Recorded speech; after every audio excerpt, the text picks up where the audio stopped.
Kutukan Naga Jati, Cerpen Teguh Satrio, Kompas.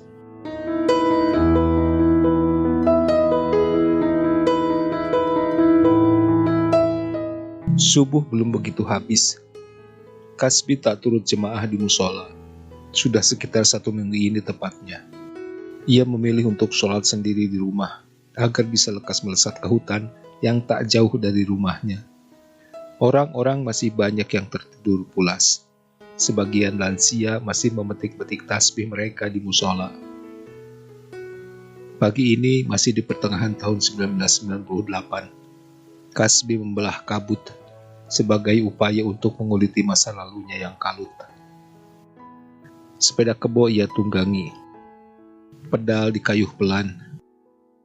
Meski sesungguhnya ia ingin segera melesat, namun hujan semalam membuat jalan kampung yang masih berwarna kuning tanah itu sungguh licin. Sesekali Kasbi hampir tergelincir. Lagi-lagi ia begitu lihai menaklukkan licinnya jalan. Ia tak mau jatuh, apalagi sampai tersungkur seperti nasibnya.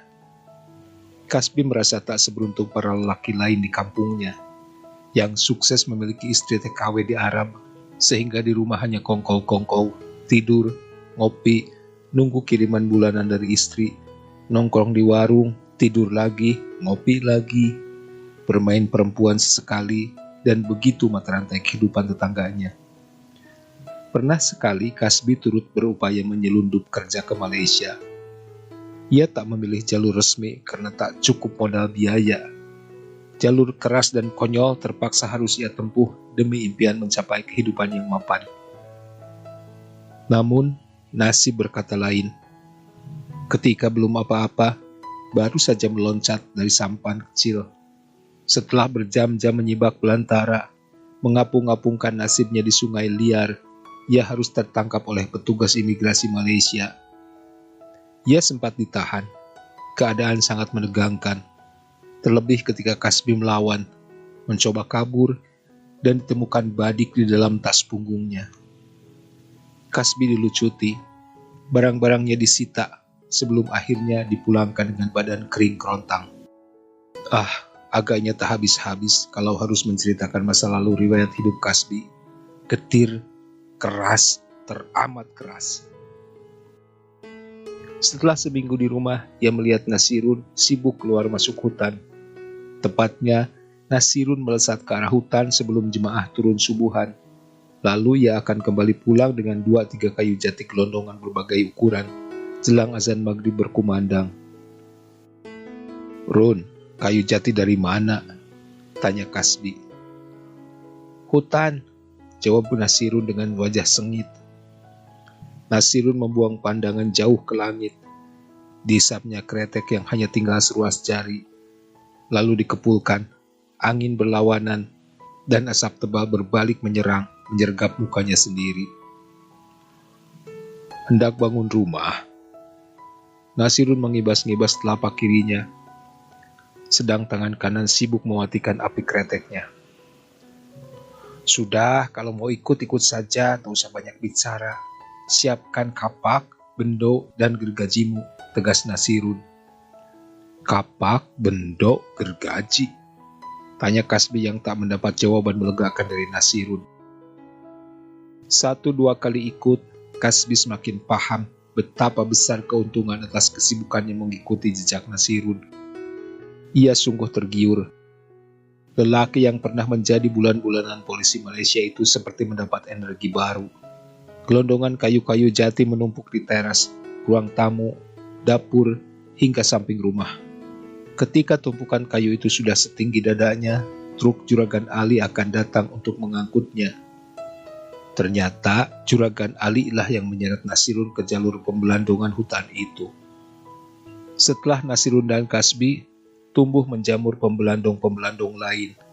Bahkan, banyak petani berhenti bertani, banyak pedagang berhenti berdagang, banyak pelajar berhenti sekolah, banyak perantau pulang dadakan. Semua beralih profesi menjadi pembelandong sejati. Sebulan menjadi pembelandong, Kasbi meraup hasil yang baginya teramat besar. Bunga-bunga sesal sesekali tumbuh dalam benaknya. Ia menyadari bahwa pernah memain-mainkan nasib dan nyawa di tengah belantara hingga menyeberangi sungai liar yang maha bahaya. Terapung-apung nasibnya, meraung-raung jiwanya. Kenapa tak sejak dulu saja? Mengapa juga aku harus mempertaruhkan nyawa di tengah belantara Kalimantan? Kalau ternyata di sini saja aku bisa menimbun harta, gumam Kasbi penuh nafsu. Ya, penyesalan selalu datang setelah apa saja yang membuatnya ada. Setengah tahun Kasbi dan kawan-kawannya sibuk di hutan. Tempat yang mulanya sejuk dan rindang, kini sudah tampak begitu gersang, panas, dan sungguh memprihatinkan. Bahkan tak hanya batang-batang jati yang diperebutkan, tanah dibedah, akar-akar jati yang kekar turut dibongkar, diangkut ke atas truk. Di sepanjang mata memandang, kini hutan tampak kesakitan. Tak peduli dengan keadaan dan tanda pesakitan alam, Kasbi dan pembelandong lainnya makin berlomba-lomba, seolah mereka sedang ingin memenangi sebuah sayembara, menjadi orang paling kaya di desa, meski harus dengan cara paling berdosa. Tolok ukur kekayaan di desa Kasbi ialah siapa saja yang memiliki tanah di mana-mana. Ialah siapa saja yang memiliki banyak kandang dan penuh sesak hewan ternaknya. Nasirun sudah memiliki sedikitnya 12 petak sawah dari hasil pembelandongan. 5 kandang kerbaunya penuh, masing-masing berisi 7 kerbau betina. 1 kandang berukuran sedang. Ia isi 4 kerbau jantan sebagai mesin kawin bagi para kerbau betinanya. Lain halnya dengan Kasbi, ia memilih untuk menimbun uang. Sepetak sawah pun belum dibeli. Meski seandainya dibelikan sawah, sudah cukup untuk memborong 9 petak. Usut punya usut, Kasbi tertarik untuk mencalonkan diri sebagai orang nomor 1 di desanya. Memang, sudah menjadi rahasia umum, mencalonkan diri sebagai kades butuh biaya yang sangat besar. Jangankan kades, menjadi carik dan perangkat desa lainnya pun nilai transaksinya sudah bikin geleng kepala. Bahkan yang belum lama terjadi, transaksi untuk menerima tongkat estafet modin atau perawat jenazah itu sudah mencapai angka 25 juta. Setengah tahun mendekati calonan, Kasbi ingin berhenti menyembelih hutan. Ia sungguh ingin berhenti menguliti pohon-pohon jati. Bukan karena tersadar atas kerusakan hutan, bukan pula karena takut atas ancaman bencana alam yang ditimbulkan. Tapi, entahlah. Kasbi memiliki jalan pikirannya sendiri.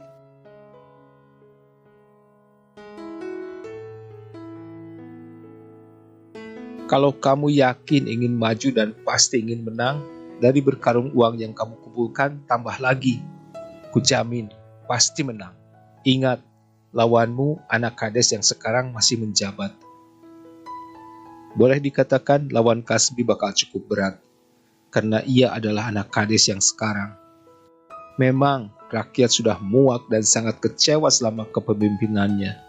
Tapi siapa menyangkal kalau suara warga akan begitu mudah untuk dibeli. Konon demi memenangkan anaknya, kades beristri 2 itu akan melakukan segala cara. Putus dinasti kades yang sekarang, pesan guru spiritual Kasbi. Tapi doa saja tak cukup. Manusia-manusia sekarang hanya akan tunduk dan takluk pada uang. Dalam hati, Kasbi membenarkan apa yang baru saja ia dengar. Kasbi memutar otak. Ia berupaya keras agar dalam waktu dekat dapat uang tambahan untuk kemenangannya. Seperti biasa, ia mendatangi Nasirun. Bagi Kasbi, Nasirun adalah gerbang jalan keluar bagi kesulitan-kesulitan. Aku tak berani, itu pohon jati keramat, sakral. Tolak Nasirun saat diajak kerjasama Kasbi untuk menumbangkan jati raksasa yang berdiri kokoh di lereng Gunung Kembar. Jati itu dikenal keramat, konon dijaga oleh naga raksasa. Usia jati itu sudah ratusan tahun. Di sela akarnya mengalir deras tuk yang menjadi sumber penghidupan warga desa. Juragan Ali pernah menantang bakal memberi uang 150 juta kepada siapa saja yang mampu mengantarkan pohon jati itu ke rumahnya. Tak ada yang berani. Yang sekadar coba-coba pun pasti kalau tidak sakit mendadak, ujung-ujungnya akan menjemput mautnya sendiri. Kasbi terlanjur bernafsu untuk menang dalam pilkades. Hasrat dan nafsunya untuk menjadi kepala desa telah membutakan nalarnya. Ia meminta bantuan orang pintar agar rencananya berjalan lancar. Ia juga rela membayar tukang kayu dari luar daerah. Tentu orang yang tak tahu sejarah dan riwayat kesakralan pohon jati berusia ratusan tahun yang dijaga naga itu. Tak menunggu subuh, Kasbi bersiap. Ia menyelipkan sebuah kain rajah di dompetnya. Kain rajah yang didapat dari orang pintar. Lalu bersama 9 tukang kayu dari luar daerah, mereka melompat ke atas truk menuju lereng Gunung Kembar.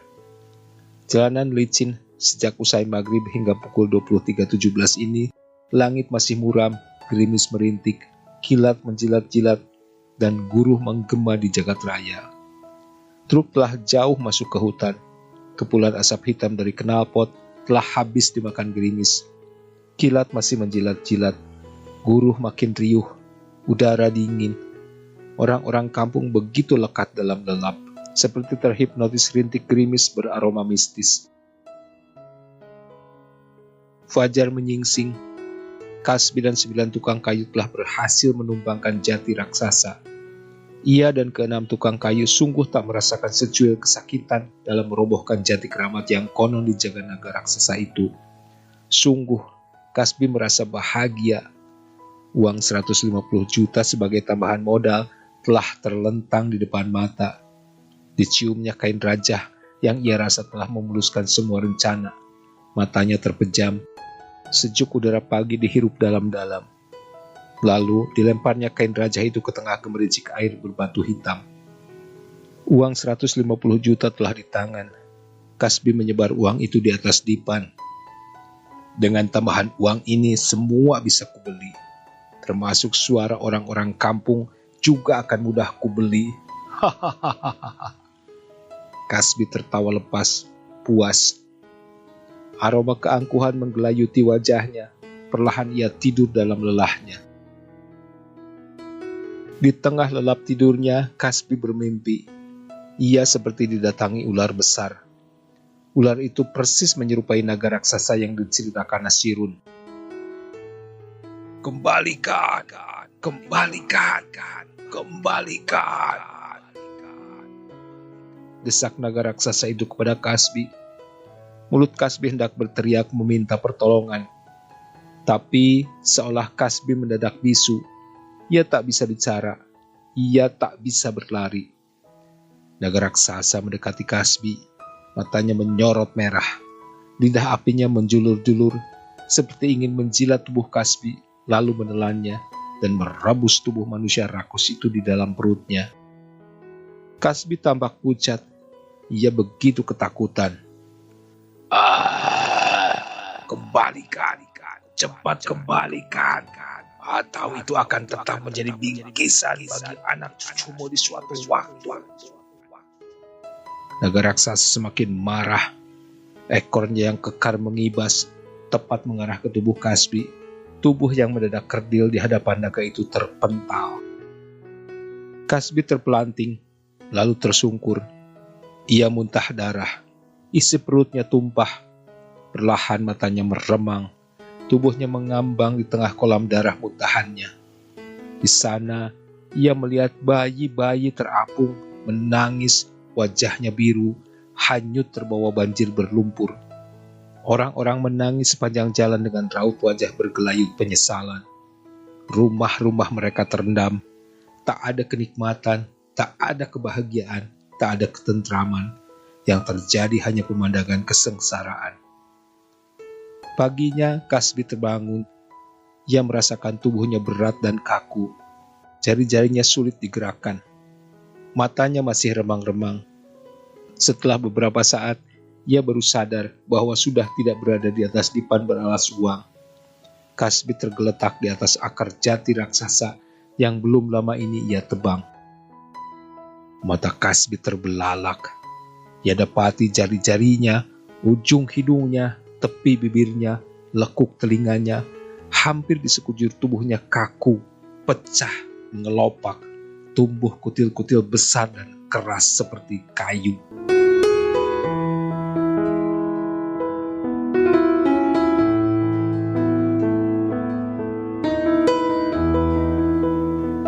Terima kasih sudah menyimak.